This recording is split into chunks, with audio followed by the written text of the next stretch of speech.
जी, बिस्मिल्लाहिर्रहमानिर्रहीम, अस्सलाम वालेकुम नाज़रीन। कुछ ऑडियो का इश्यू हो गया था, तो आपसे मैं यही बात कर रहा था कि मार्क ऑस्टिन है, ये स्काई न्यूज़ पे काम करने वाले एक बहुत अच्छे सहाफ़ी हैं। इनके साथ खान साहब का एक इंटरव्यू हुआ, जिसमें खान साहब ने अपना मौक़िफ़ जो है पूरी दुनिया के सामने रखा और किस तरह से इम्पोर्टेड हुकूमत यहाँ पे मुसल्लत की गई और कैसे इससे जान छुड़ाई जा सकती है और पाकिस्तान का फ्यूचर क्या है, ये सब उन्होंने बताया मार्क ऑस्टिन को, जो स्काई न्यूज़ के एक बहुत अच्छे सहाफ़ी हैं। बहुत अच्छा इंटरव्यू इन्होंने कंडक्ट किया, तो पूरी दुनिया के सामने अपना मौक़िफ़ रखने का एक अच्छा खान साहब ने एक तरीका अपनाया और इसी तरह से उन्हें चाहिए कि वो इंटरनेशनल मीडिया से भी बातचीत जारी रखें और इस इम्पोर्टेड हुकूमत को जितना एक्सपोज़ हो सके करते रहें, जो कि अब सोशल मीडिया का दौर है, वैसे तो एक्सपोज़ खुद ही हो रहे हैं। तो चलिए देखते हैं खान साहब का इंटरव्यू स्काई न्यूज़ पर। This week, unless new elections are announced. A march on the capital Islamabad last week was halted after clashes with security forces. Mr. Khan, the superstar cricketer turned Islamist politician, was removed from power last month after a no-confidence vote. His opponents blamed him for failing to revive the economy and tackle corruption. He says he was a victim of a US-backed plot to remove him. And Imrankhan joins us live now from Peshawar. And thank you very much for being with us. And just first of all, the march you're threatening now if no new elections are announced. What do you hope to achieve? Well, Mark,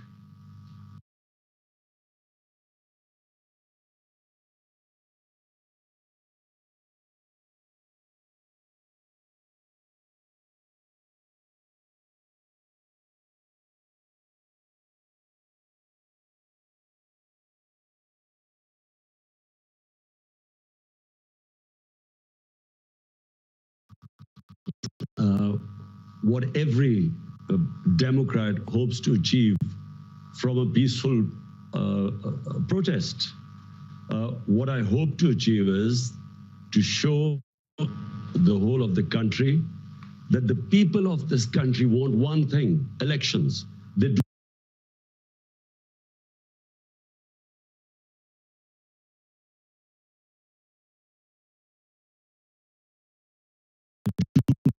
not want a foreign imposed government on where members of our party were bought by $1 million each, who was offered to them to switch sides, and then the government was removed. And so therefore we feel that rather than someone else imposing a government on our country, let the people of this country decide whoever they want to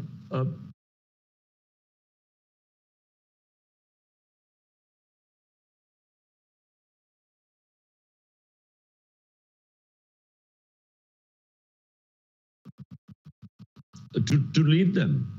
But you were toppled, you say, by a Western conspiracy. You called it, I think, US-backed regime change. I mean, it's quite a claim. What evidence do you have?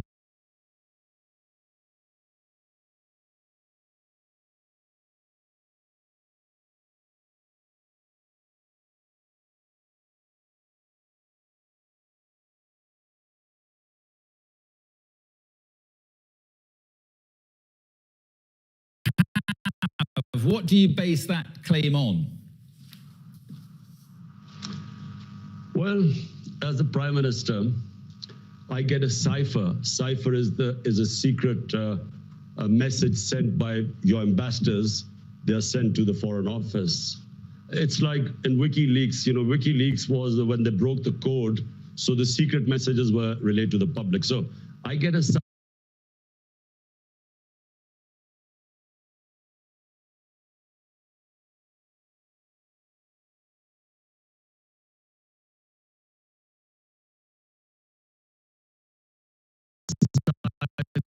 from my ambassador in the US. And it's an official meeting he has with this American undersecretary or whatever, Donald Lu. And me as the Prime Minister, I'm reading this cipher, and it says that unless you remove your Prime Minister through this vote of no confidence, which hadn't been tabled as yet. There will be consequences for Pakistan. And if you remove him, all will be forgiven.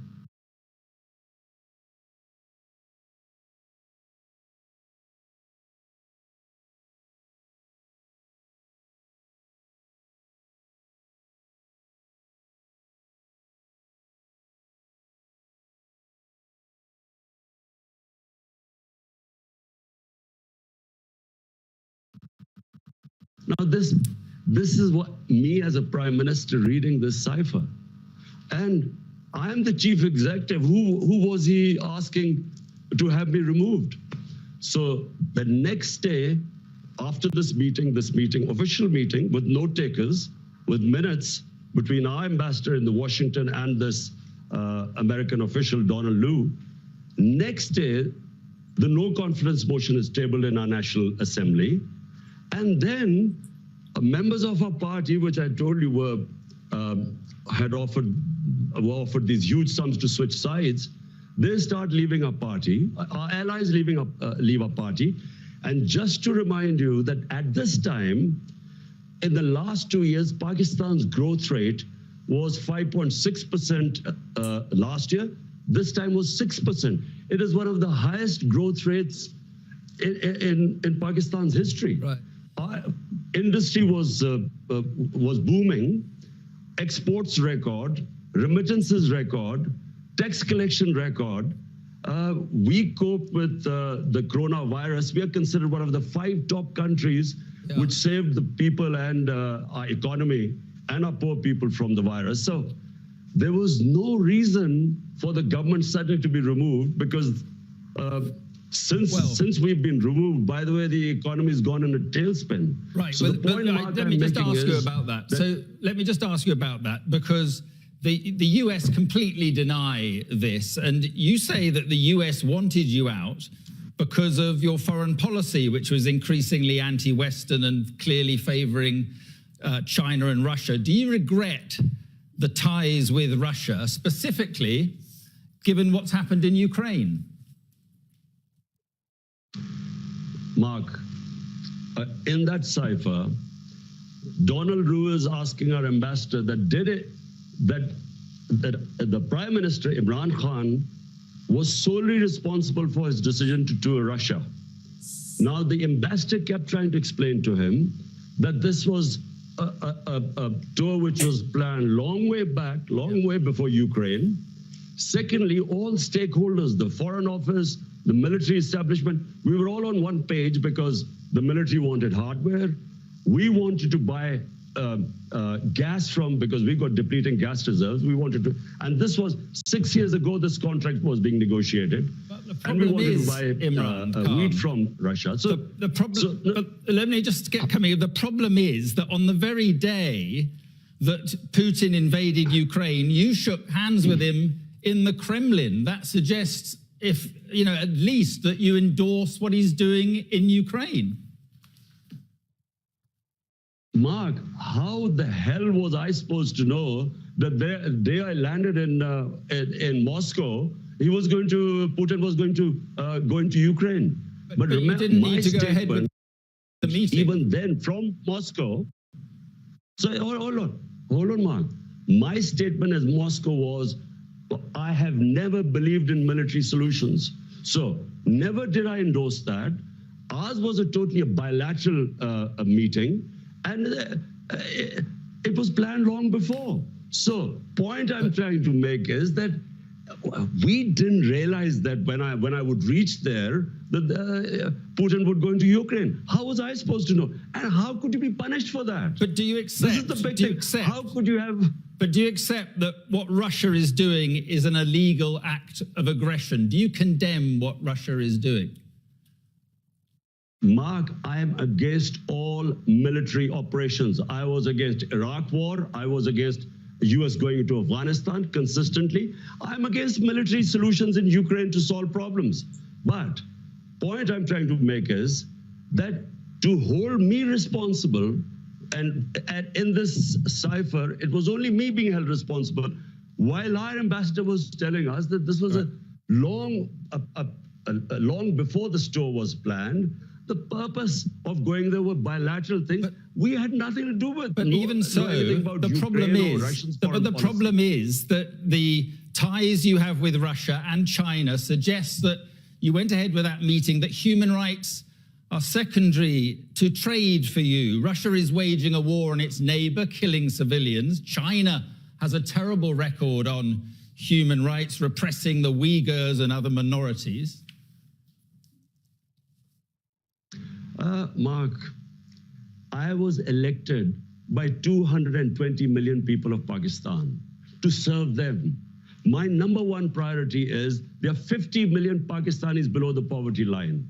I was not elected for them to correct all the wrongs that are going on in the world.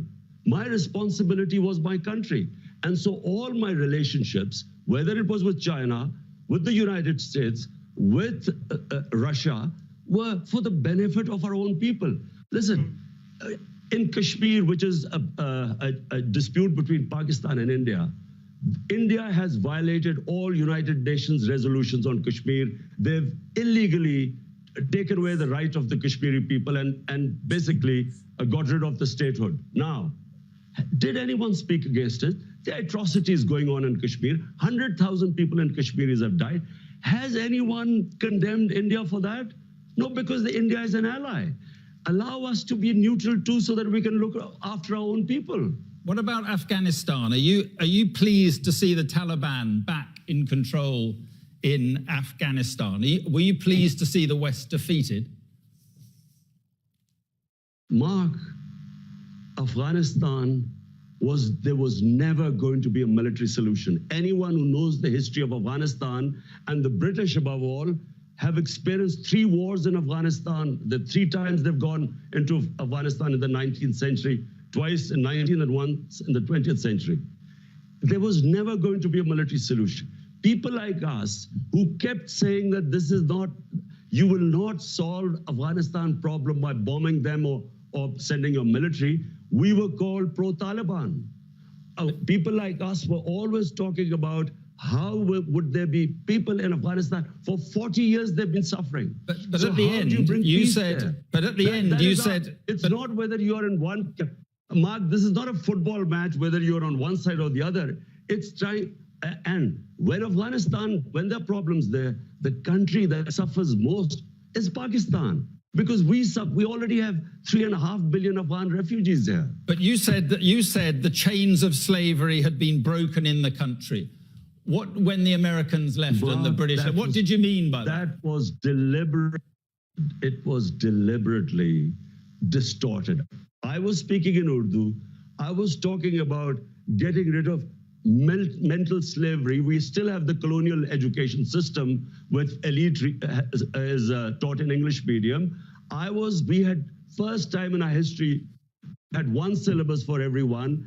And I said that mental slavery is far worse than physical slavery. In that context, I refer to Afghanistan, where physical, they're fighting for their freedom. But what about the slavery of women, Imran? What about the slavery of women? Are you concerned that they seem to be going back on their commitment to allow girls back to school, and they're now insisting women cover their faces? Are you worried at all about what is happening there? Mark, I am not responsible or a spokesman for the Taliban. If there was any other solution, after 20 years of war, well, there should have been. You should have found some solution. But the fact is... But Pakistan has supported the Taliban. How? Who says this? Harboring Taliban fighters inside Pakistan. Do you know something, Mark? There is so much propaganda and ignorance about this whole Pakistan-Afghanistan situation. Pakistan lost 80,000 people. No country which supported the US in the war on terror gives as many sacrifices as we did. The only reason we lost 80,000 people was because we joined the US war on terror. Because the US was trying to find a military solution in Afghanistan where none existed, we were blamed. A country that gives sacrifices, we were blamed for the lack of success in Afghanistan. What is happening in Afghanistan has nothing to do with us. The fact is that a war in Afghanistan meant 5 million refugees at the beginning in the 80s. We have 3.5 million refugees. We had what were the Pakistan Taliban who were fighting against our state. We still have terrorism as a result of participating in the US war. For Pakistan to be blamed, there are 3.5 million refugees. Mark, how do you stop? How do we know who would go across and be with the Taliban? How? Right. So Pakistan fenced, first time we fenced our border. There was open border before. So now 3.5 years, we have fenced the border. But please do not blame Pakistan. Pakistan is the collateral damage of Afghanistan. Okay. Just finally, on the elections you want, do you think that people power, you're talking about 2 million people, do you honestly think that people power can take you back to power? I'm not going to, I'm not showing the 2 million people coming out in Islamabad so I would get back into power. All we are saying is that there are two problems. One is that this is an imposed government through a regime change by Washington. Number two, they're criminals. 60% of the cabinet is on bail. The prime minister and the chief minister were about to be sentenced when they were made the chief minister and prime minister. It's an insult to this country. All we are doing is peaceful protest. Okay. We feel, let the people of Pakistan decide who they want to elect. Let's not have an imposed government from outside. Okay. Well, as I say, the Americans deny that. But listen, Imrankhan, thank you very much for being with us this evening. Thank you. Thank you, Mark. Thank you. नाज़रीन, बड़ा सख्त interview था और खान साहब ने सही दबा के जवाब दिए इस सहाफ़ी को। ये अमेरिकन स्टांस यानी अमेरिकन पॉइंट ऑफ व्यू रख रहा था और बड़े ही सख्त किस्म के सवाल किए। और खान साहब चूँकि ईमानदार है, जो उनके दिल में है वो कहते हैं। तो इसने एक इल्ज़ाम लगाया कि जब पुतिन जो हमला करने जा रहा है यूक्रेन पे और तुम वहाँ पे मौजूद हो, तो ये इस बात की तस्दीक करता है कि तुम उसको सपोर्ट कर रहे हो, इस जंग को। खान साहब ने दो टोक कहा। उनका मुझे कैसे पता था, ये तो पहले से प्लान था और मैं अकेला नहीं था प्लान करने वाला। पूरी हमारी जो गवर्नमेंट क्या एक मशीनरी है उसने ये प्लान किया और जब मैं वहाँ पे पहुँचा तो ये हो गया। तो मुझे कैसे पहले पता होता कि मैं यहाँ पे ना होता या ये हो रहा है। तो इसका भी अच्छा जवाब दिया खान साहब ने। और फिर खान साहब ने एक जलसे के दौरान एक बयान दिया था कि देखो अफगानिस्तान ने खौफ की जंजीरें तोड़ दी हैं। तो अब यहाँ पे ये इल्ज़ाम लगाने लग गए हैं जो वेस्टर्न मीडिया या वेस्टर्न जो लोग हैं जिन्होंने रेजिम चेंज ऑपरेशन में बैक किया और उनके थ्रू ही उनकी वजह से हुआ, बल्कि उन्होंने ये ट्विस्ट कर दिया। कहते हैं जी आपने बड़ी खुशी का इजहार किया कि आपने कहा कि जंजीरें जो हैं वो तोड़ दी हैं अफगानिस्तान ने, तो आप तो बहुत खुश हो इस बात पे कि यानी अमेरिका को डिफीट हुई और ये सब कुछ। तो खान साहब ने फिर यही कहा कि उसको आप लोगों ने ट्विस्ट कर दिया है, उसको उसकी शक्ल बिगाड़ दी है जो मैंने कहा था। खान साहब ने कहा कि मैंने जो दिमाग में जो इंसान का दिमाग है, जो जहन में वो जंजीरें हैं वो तोड़ दी हैं, मैंने ये कहा था। और इन्होंने देखिए कैसे उसको लिंक कर दिया। यानी कमाल है मीडिया का, ऐसे तोड़ मरोड़ के चीज़ों को अपने हिसाब से ढाल लेते हैं, जैसे हमारे ये नून लीग वाले भी कर रहे हैं और ये जरदारी और नून लीग माफिया ये भी ऐसे कर रहे हैं। खान साहब की सीधी बात को भी उल्टा करके और एक अजीब सी मुहिम चला देते हैं, एक प्रोपेगेंडा चला देते हैं। तो इस ने भी वही किया, लेकिन खान साहब ने अच्छे उसको, जैसे खान साहब क्रिकेट ग्राउंड में चौके छक्के मारते थे, खान साहब ने आज भी ऐसे इस इंटरव्यू में चौके छक्के मारे हैं। और इसके बाद फिर इसने कहा जी कि जो जब ये इंटरव्यू शुरू वाले पार्ट में जब ये रशिया की बात कर रहा था कि रशिया पे विजिट किया, तो खान साहब ने कहा मैं तो अपने मुफादात के लिए गया था, ट्रेड के लिए गया था। तो आगे से उसने क्या कहा, कहता जी तो ह्यूमन राइट्स यानी इंसानी हकूक वो आपके लिए सेकेंडरी हैं, ट्रेड के बाद आते हैं। अब देखिए किस तरह से ट्विस्ट कर रहा है कि वहाँ पे अगर रशिया ने यूक्रेन पे हमला किया है तो इंसानी हकूक की वो बात कर रहा है और जनाब आप जो उनसे ट्रेड की बात कर रहे हैं। तो खान साहब ने उसका भी अच्छा उसका जवाब दिया और उसको फिक्स करके रख दिया। फिर ये कहता जी कि जो तालिबान में वुमेन्स हैं, औरतें हैं, वो फिर से निकाब में आ गई हैं और ये चाहते थे। तो एक्चुअली वो कि जी ह्यूमन राइट्स और वुमेन राइट्स उनसे हैं, उसको ये अफ़गानिस्तान में खराबियाँ हो रही हैं उसके बारे में, तो उस बारे में तो यहाँ पे खान साहब ने फिर क्लियरली कह दिया कि उन्होंने कहा मैं तालिबान का स्पोक्स पर्सन नहीं हूँ।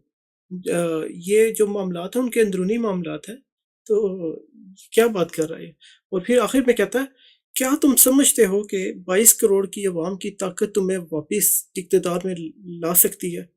तो इस पे फिर वो कह रहा था, यानी ये एक तरह से धमकी भी दे रहा है कि ऐसा नहीं होने वाला, लेकिन इसका भी खान साहब ने उसको अच्छा करारा जवाब दिया और उसने यही कहा कि मुसल्लत की गई गवर्नमेंट जिनसी है, उसके खिलाफ हैं हम, और अवाम का अ, जो हक है उससे महरूम किया गया है, जो सिर्फ और सिर्फ फ्री एंड फेयर इलेक्शन से ही वापस हम हासिल कर सकते हैं। तो बहुत अच्छा इंटरव्यू था, खान साहब ने बड़ा ही ज़बरदस्त इस बंदे को डील किया और ये ज़रूरी था। अभी खान साहब को यही चाहिए कि इंटरनेशनल मीडिया को भी एंगेज रखें और उनको भी अपना क्लियर मैसेज बताते रहें। हालांकि खान साहब जलसे में ही कहते हैं कि दुनिया में हमारी किसी मुल्क से दुश्मनी नहीं है, हम सबसे दोस्ती चाहते हैं, लेकिन हम किसी की गुलामी नहीं कर सकते और अपनी फॉरेन पॉलिसी आज़ाद रखना चाहते हैं। तो ये मैसेज जो खान साहब की जो प्लस जो अच्छी बातें हैं उनको प्रोजेक्ट नहीं किया जा रहा, उनको नहीं फैलाया जा रहा, लेकिन वो जुमले पकड़ लिए जाते हैं जहाँ पे वो अपनी मर्जी से इसको ट्विस्ट करके खान साहब के खिलाफ यूज़ कर रहे हैं। तो अब लग यही रहा है कि अमेरिका तो खान साहब को इंतहाई नापसंद करता है और इसीलिए अब देखिए कि हमारे जो इदारे हैं वो भी इस रजीम ऑपरेशन में बराबर के शरीक हैं और वो नज़र नहीं आ रहा कि वो जो 22 करोड़ अवाम है वो उनकी आवाज़ बने। लेकिन अल्लाह ताला का प्लान है, अल्लाह ताला हाकिम है, अल्लाह ताला की कुदरत है। हमें पूरा ईमान है अल्लाह ताला पे। अल्लाह ताला हमारे 22 करोड़ अवाम उनकी उनकी उनकी उनकी दिल की आवाज़ सुने और पाकिस्तान को फिर से तरक्की की राह पर गामज़न करे। खान साहब को ज़िंदगी, सेहत, तंदुरुस्ती अता फरमाए और उनको 3/3 मेजॉरिटी के साथ दोबारा प्राइम मिनिस्टर सेलेक्ट करवा दे अल्लाह ताला। तो अच्छा था इंटरव्यू। जो लोग मुझे इस वक्त लाइव देख रहे हैं उन सब का बहुत शुक्रिया। मुख्तसर इंटरव्यू था इसके, आपसे इजाज़त भी चाहूँगा मैं, लेकिन मैं यहाँ पे जिन लोगों ने अभी ज्वाइन किया है मुझे इस लाइव फीड में, उनके लिए मैसेज है कि वो पिछली लाइव फीड मेरी देख सकते हैं जिसमें खान साहब का जो वकला कन्वेंशन में खिताब था उसको हमने ब्रॉडकास्ट किया और उस खिताब के आखिर में इम्पॉर्टेंट खबरें, अब तक की इम्पॉर्टेंट खबरें और कुछ अंदर की खबरें भी आपके साथ शेयर की जो अमूमन मेन स्ट्रीम मीडिया पर नहीं होती। तो खबरें काफ़ी आती रहीं, इसलिए जो पहले वाली लाइव फीड थी वो भी थोड़ी उसमें तख़ीर हुई, उसके लिए माज़रत चाहता हूँ। एक इंटरव्यू और भी है जो मोहित पीरज़ादा साहब को खान साहब ने दिया। कॉपीराइट्स का इशू है, इसलिए कोशिश करूँगा कि अगर ऐसा इशू सॉल्व हो जाए तो वो भी आपके साथ शेयर करूँ, लेकिन वो चैनल पे तो मौजूद है, आप देख ही सकते हैं। खान साहब का जैसे भी खान साहब की आवाज़ इंटरनेशनल मीडिया पे सुनी तो अच्छा लगा कि इंटरनेशनल मीडिया पर भी खान साहब की अच्छी गिरफ्त है। और जैसे मेरी सजेशन है खान साहब तक अगर ये मेरा मैसेज या वीडियो पहुँचे तो ये मैसेज है कि ज़्यादा से ज़्यादा इंटरनेशनल मीडिया को भी एंगेज करें। और खान साहब की आईटी टीम के जो मेंबरान हैं, एक तो जिब्रान साहब हैं, उनसे भी मेरी दरख्वास्त है कि अगर ये मेरी वीडियो जिब्रान साहब आप देख रहे हैं तो आप काइंडली खान साहब तक ये पैगाम पहुँचाइए कि ये इस इंटरव्यू के बाद मुझे अंदाज़ा हो रहा है कि खान साहब का इंटरनेशनल मीडिया के साथ उनको एंगेज करना कितना ज़रूरी है, ताकि वो नफ़रतें जो मिसअंडरस्टैंडिंग से फैलाई हुई हैं या फैलाई गई हैं उनको खान साहब डायरेक्ट डील करके ख़त्म कर सकें। तो जी, देखने वाले लोगों का बहुत शुक्रिया और सबसे दरख्वास्त है कि पाकिस्तान के लिए, खान साहब के लिए दुआएं करें और मुझे उम्मीद है हम सब तो दुआएं कर ही रहे हैं। तो अल्लाह ताला हमें हकीकी आज़ादी से हमकिनार करे और इस चेरी ब्लॉसम इम्पोर्टेड गवर्नमेंट से पाकिस्तानियों की जान छुड़ाए। ये तो कहर बनकर अवाम के ऊपर मुसल्लत हो गए हैं। अब देखिए 30 रुपये एकदम से इन्होंने पेट्रोल महंगा किया और फिर 30 रुपये और करने जा रहे हैं और फिर मज़ीद और करेंगे। तो कोई हाल नहीं है इस गवर्नमेंट का। लेकिन अच्छी बात ये है कि कम से कम ये इन हरकतों से एक्सपोज़ हो चुके हैं, ये कितने अहल हैं। خان صاحب کو آئے دن کہتے رہتے تھے نہ لائق نہ اہل، اور اب خود دیکھیں تو خود بڑے لائق اور اہل تھے، جن کے پاس 40 سال کا تجربہ تھا، وہ کیا گل کھلا رہے ہیں، اب پاکستان کو تقریباً سری لنکا کی طرف لے جا ہی چکے ہیں، جیسے سری لنکا کے حالات ہیں ویسے ہی یہ بنا رہے ہیں۔ بس اب اتنی سی کسر رہ گئی ہے کہ لوگ تنگ آ کر انصاف اگر ہوتا ہوا نہیں دیکھے تو وہ پھر اپنے ہاتھوں سے انصاف کرنا شروع کر دیں۔ اللہ تعالیٰ ہم سب کا حامی و ناصر ہو۔ اپنا بہت زیادہ خیال رکھیے گا، بہت ساری دعائیں پاکستان کے لیے، عمران خان صاحب کے لیے، اپنے ساتھ ساتھ چینل کا بھی خیال رکھیے گا۔ آپ سب سے اجازت چاہتے ہیں، انشاءاللہ ملیں گے آپ سے اگلی لائیو فیڈ میں یا ویڈیو ریکارڈنگ کے ساتھ۔ اپنا بہت خیال رکھیے گا۔